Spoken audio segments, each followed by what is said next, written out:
দেখুন, আজকে লকডাউনের পর আমরা বাজারকে অনেকটাই নিয়ন্ত্রণ করেছি।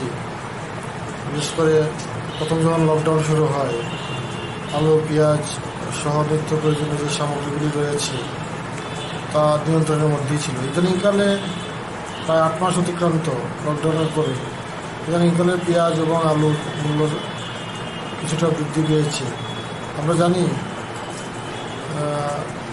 যে পেঁয়াজ ত্রিপুরা রাজ্যে উৎপাদন হয় না। আলু ত্রিপুরা রাজ্যে যা উৎপাদন হয় তা 12 মাসের মধ্যে 1 মাসের আলু কাভার করে না।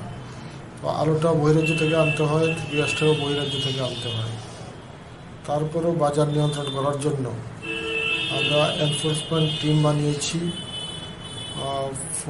ফুড অ্যান্ড সিভিল সাপ্লাইজ দপ্তর, লিগ্যাল মেট্রোলজি দপ্তর এবং সদর মহকুমা শাসক যৌথভাবে প্রতিনিয়ত বাজার অভিযান করছে। আমি নিজেও বাজারে কয়েকবার অভিযান করেছি।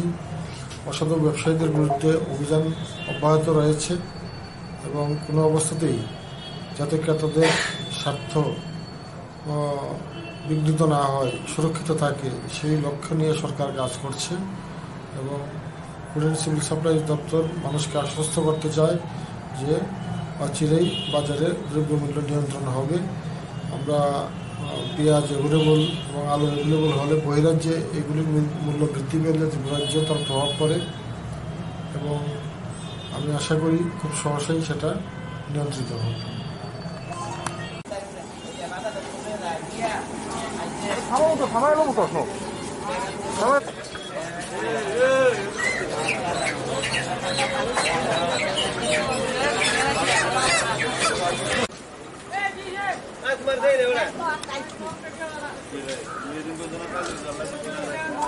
Kumar